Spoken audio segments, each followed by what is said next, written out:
What's up, everybody? Graffiti here, bringing another episode of Sanji's Microwave. Well, I got a deck tag for you today. Go ahead, like, share, subscribe, all that good stuff. Deck list is down below. I'm wrapping this up. I hope you guys enjoy. What the fuck? Today, Hannibal. End of your turn, you may return one of your Impel Down type characters with a cost of 2 or more to owner's hand. Add 1 Dawn card from your Dawn deck as active. That's it as active. So obviously what we're going to be trying to do is put your leader into frame better than and not overshoot it like I did, and also return utility valued creatures that have the Impel label. So let's go ahead and get right into it. Of course, Hannibal is going to play Hannibal.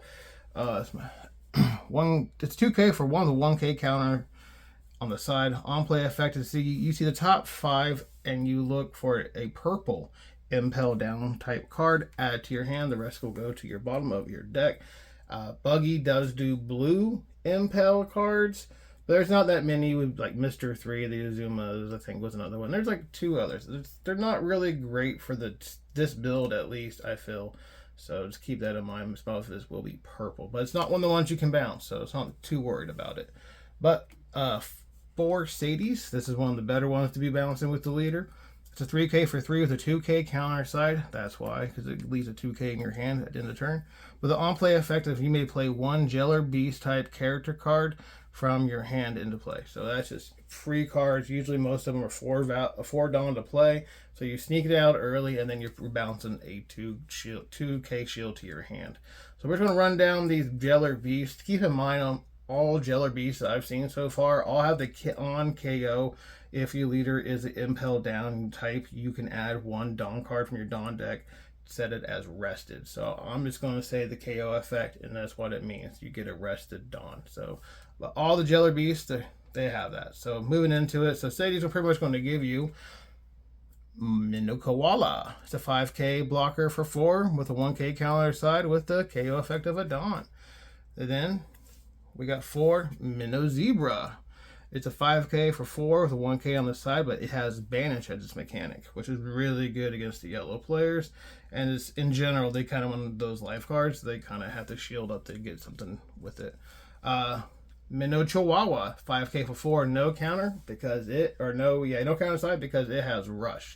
I don't know why they didn't feel it needed a counter. It wouldn't be too broken, I feel, because overall it's not very valued. But Rush is a good one, especially if you lead out there, they're going to kill it. The blockers are usually a good one to put down first because it's another acceleration. If you turn that, it puts you almost a turn ahead of them real early in the game. But finally, 3 Minotauro. This one is a 5K for 4 with a 1K on the side with double attack. I'm only running 3 of them. You can mix and match these how you wish. There's no real set thing other than I would definitely have 4 of the rushers, 4 of the blockers. And the Banish, I feel, is better than double attack. But the rush is really great to get at the end. It's kind of a little clutcher as well because you can 3 it into play with Sadi if you needed to, or else you can outright it for 4 with that. But however you get it in there. But that's all we have for the Impel Down side of it all for the most part. Yes. You're trying to pull that. So you're like, oh, what? Because we don't have a very good package for it. What else do we do? Well, I like to do a little early game package of if you're able to go first, you go Jack the next turn. Has 4K for 3. The 1K counter side has a 1 attack trigger of -1 Dawn. You make one of your opponents trash one of their cards from their hand. So it's pretty solid. Even if you add a Dawn onto it, they're losing 1, and if they want to shield the attack, they're going to lose another card, or they're going to lose a life for the character. So it's pretty solid, especially if you follow the turn that they can attack up with first Charlotte Pudding. It's a 4K for 4 with a 1K counter side with the on-play effect is that they take their hand and they shuffle their hand back into their deck and then draw 5 new cards. And then you swing with the Jack. Essentially, they're going down to the 4 or taking some life cards. It really messes some plays up, especially like the yellow, black, Luffy decks. They like to go wide, or the purple, green Doffy decks. Doflamingos, whatever. It is fun to watch them squirm when you should make them shuffle their cards back into their hands. But with that, other card manipulation type cards we have in the deck. 3 Don Quixote do Flamingos. This is a 4K blocker for 3 with a 1K counter side with the on-play effect of you look at the top 5 cards and you can put them back or on top or bottom in any order, but they all have to go all 5 the same. You can't split them up.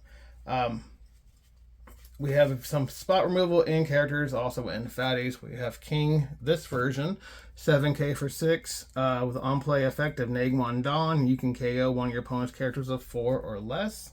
That's pretty good. And then also this King with a 7K for 7, no counter as well, with on play of neg 2 Dawn. Then you can KO one of your opponent's characters with a cost of 3 or less, and then one of your opponent's characters with a cost of 2 or less. Usually it kills out most of their blockers. If you're going against a red deck, it kills their Shariah like the Trafficker decks. It takes care of most of their problems. So these Kings help you against Trafficker, the red-purple Traf. This Kaido here, we've got 4 of them. Then 10,000 for 9, no counter, on play, neg 5. You can KO one of your opponent's characters with a 6 or less cost, and then it gains rush as well. These big booty bitches, as I call them, have value on the board because you've accelerated at least a turn or two, depending on which way you went. And they just can't deal with these on the board as early. We played against the purple, so we're aware how annoying it can be. Especially if you accelerate it just right. We do have some events, and just no matter how we see them, it's pretty sick regardless. 3 Gum Gum Red Rocks. For 6, I'm on main. You place 1 character at the bottom of his owner's deck with a trigger of bottoming a 4 or less character to the bottom of his owner's deck. And then we have 3 Gravity Blade Raging Tiger. This 7-drop main, you place 2 characters with the up to 2 characters with the cost of 6 or less at the bottom of owner's decks, with a trigger of placing 1 character with the cost of 5 or less at the bottom of his owner's deck. Usually the Gravity Blade is just what you see, and then you just dawn up and swing in. It's just really sick. Hopefully that you get to see the line of the Impel, because this is really fun bouncing the Sadi or the Chihuahua. He's like, oh, sneak attack. You know, it's like old Magic Dash Mechanic or something.